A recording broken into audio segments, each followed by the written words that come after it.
Bismillahirrahmanirrahim. Assalamualaikum warahmatullahi wabarakatuh. Pada kesempatan ini saya akan mempresentasikan hasil pengerjaan dashboard saya atau hasil pengerjaan ujian akhir semester saya dan mata kuliah analitik dan visualisasi data. Nah, adapun judul dari dashboard yang saya buat itu dashboard persebaran wisata Indonesia. Nah, bertemakan dengan pariwisata yang ada di Indonesia ini.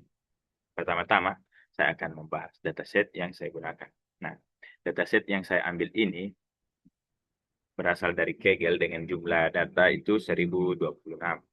Nah, adapun data mentah ini pastinya akan kita proses terlebih dahulu. Nah, yang saya ubah di dataset ini ialah pertama, saya menghapus bagian deskripsi karena saya tidak memakainya. Ini deskripsi bersih.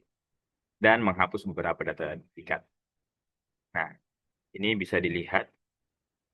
Nah, dari 1000 lebih data set yang saya ambil sebelumnya, nah setelah di cleansing ternyata yang betul-betul saya perlukan untuk di dashboard itu cuma 770 dan 770 baris saja. Nah, dan di sini saya menambahkan beberapa kolom, yaitu kolom rata-rata wisata, nah, kolom rating wisata, jumlah ulasan, harga tiket, dan pengunjung bulanan. Nah, pertama, kembali ke tab view. Nah, di sini yang saya buat itu pertama KPI. Nah, di sini ada 4 KPI yang bisa dilihat. Di sini ada saya ambil total tempat wisata yang ada di Indonesia, rata-rata rating wisata, rata-rata harga tiket, dan rata-rata pengunjung bulanan. Nah, adapun visualisasi yang dibuat itu pertama ada peta sebaran. Nah, bisa dilihat di sini peta sebarannya itu berada di Indonesia saja. Nah, bagaimana caranya? Pertama, kita akan mengklik 2 kali saja latitude dan longitude.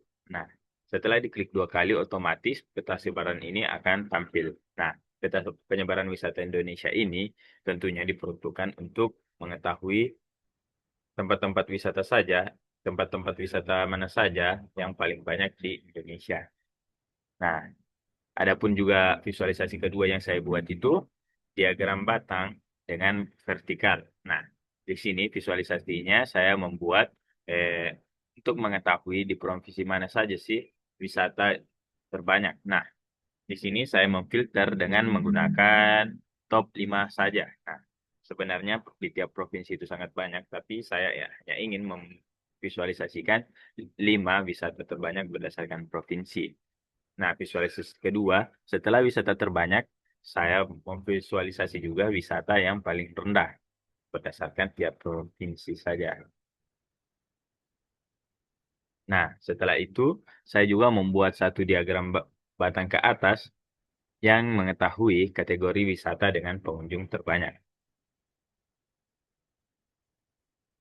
Bisa dilihat, di sini kita menjumlah seluruh di barisnya itu pengunjung bulanannya. Dan terakhir, visualisasi yang saya buat itu untuk mengetahui hubungan antara harga tiket dan pengunjung bulanan berdasarkan rating. Nah, jadi garis ini adalah garis pemisah atau batas berdasarkan rata-ratanya. Di si- jadi scatter plot ini untuk mengetahui sebaran data berdasarkan harga tiket dan pengunjung bulanan. Nah, lalu terakhir saya membuat filtering. Nah, filtering yang saya gunakan yaitu kategori dan provinsi. Nah, tentu filtering ini saya gunakan 2 saja karena untuk mengetahui kategori wisata mana saja yang diinginkan dan di provinsi mana saja. Nah, adapun insight yang bisa didapatkan, nah sangat banyak sekali. Nah, dari segi analitiknya, analitik deskriptifnya, nah di dashboard ini kita bisa melihat atau mengetahui. Nah, ternyata dari dataset ini kita bisa mengetahui bahwa tempat wisata di seluruh Indonesia yang terdaftar itu yang makronya 769 tempat wisata dengan rating-rating tempat, rata-rata rating wisatanya itu 4,3. Rata-rata harga tiket 20 ribuan dan rata-rata pengunjung bulanan itu 2.303 orang. Nah, di peta penyebaran wisata ini kita bisa mengetahui secara langsung bahwasanya di di pulau ini wisata sangat didominasi, dibuktikan dengan adanya diagram grafik ini. Nah, diagram grafik ini di peta penyebaran dan diagram top 5 wisata ini saling berhubungan untuk memperkuat pemahaman secara umum. Nah, di diagram top 5 wisata terbanyak bisa kita ketahui bahwasanya Jawa Timur itu memiliki total wisata sebanyak 179. Nah, dia termasuk yang paling banyak di provinsinya. Nah, adapun top 5 wisata terendah berdasarkan provinsi bisa kita ketahui bahwasanya Papua Selatan itu hanya memiliki satu tempat wisata saja. Selain itu, insight yang bisa kita ketahui bahwasanya tempat wisata atau kategori wisata dengan pengunjung terbanyak itu didominasi oleh kategori pantai dengan total pengunjung bulanan itu 703.000 orang. Nah, dan terakhir untuk mengetahui hubungan secara mendalam apakah pengunjung bulanan itu dipengaruhi oleh harga tiket.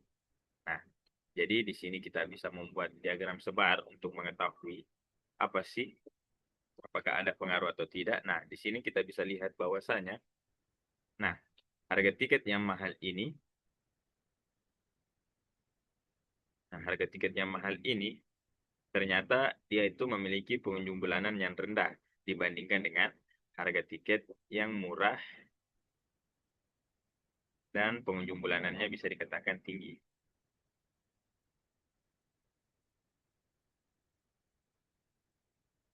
Itu insight yang bisa didapat. Oh, terakhir saya bisa memberikan rekomendasi. Nah, rekomendasi yang bisa didapatkan ada dua. Pertama, rekomendasi untuk penyedia tempat wisata.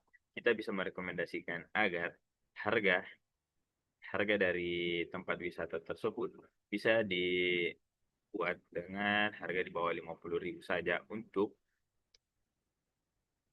untuk menaikkan rata-rata rating tempat wisata tersebut. Nah, untuk rekomendasi kedua itu kepada pemangku atau pemerintahan, dia bisa menggenjot permasalahan yang ada di sini. Nah, permasalahannya di sini bahwasanya Papua Selatan memiliki wisata terendah. Nah, dari sini pihak pemerintah pasti bisa mengambil jalan untuk mencari tahu kenapa wisatanya sangat rendah. Jadi dari situ bisa mengalokasikan tenaga kerja untuk membuat wisata di daerah tersebut. Nah, itu saja hasil visualisasi saya. Lebih dan kurangnya. Kan wabillahi taufiq wal hidayah. Wassalamualaikum warahmatullahi wabarakatuh.